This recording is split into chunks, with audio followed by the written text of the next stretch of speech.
बहू ऐसी भी होती है क्या?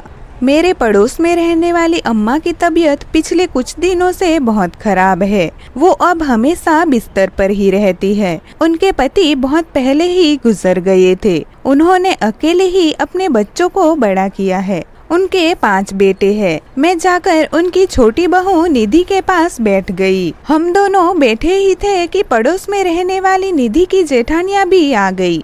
अम्मा जी कैसी है? उन्होंने पूछा। निधि ने कहा, ठीक है, अब पहले से बेहतर है। हम सब बैठ के बातें करने लगी।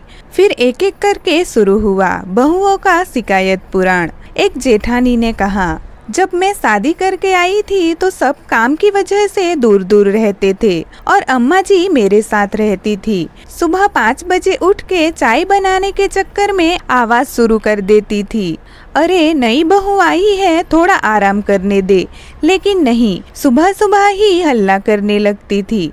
तो दूसरी जेठानी ने शिकायत की, अरे कुछ साल पहले जब मेरे साथ रहती थी तो कह रही थी अपने पोते पोतियों के नाम पर एफडी करानी है। मुझे लगा कुछ तो करेंगी, लेकिन अब तक कुछ हुआ नहीं। ये सुन तीसरी जेठानी कहाँ पीछे रहने वाली थी। वो बोली, अरे अम्मा जी के तो बहुत नखरे है। सब्जी तो हमेशा ग्रेवी वाली ही चाहिए, कोरी सब्जी तो खाती ही नहीं है और उसमें से भी आलू अलग करके रख देती है और रोटी भी सिर्फ ऊपर की परत खाती है। पता नहीं पूरी रोटी खाने में कौन सी आफत आती है। उनकी ये शिकायत 1 घंटे तक चली। उसके बाद ये कहकर चली गई कि उनके बच्चे अब इंतजार कर रहे होंगे और शाम को खाना बनाना है। उनके जाने के बाद मैंने निधि से पूछा, निधि, अम्मा पिछले 1 साल से बीमार है और तेरे पास ही है और अब तो कुछ दिनों से वो बिस्तर पर ही है, तो तेरे मन में नहीं आता कि अब अम्मा जी को कोई और रखे या उनका काम करे?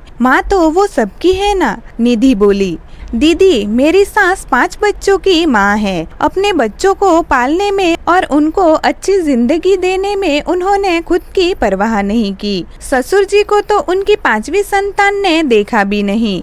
उन्होंने अकेले सबको संभाला है। समाज एक विधवा को किस नजर से देखता है, ये हम सब जानते हैं। वो सब सहते हुए भी उन्होंने बच्चों की अच्छी परवरिश की। क्या करे कि अम्मा को नींद नहीं आती। वो सुबह 5 बजे उठकर खुद के लिए चाय बना लिया करती थी। उम्र हो जाने से गैस बनने लगती है तो आलू कैसे खाए और दांत भी नहीं रहे तो पूरी रोटी कैसे खाए। वो सबके नाम की प्रॉपर्टी पहले ही सबको बांट दी है।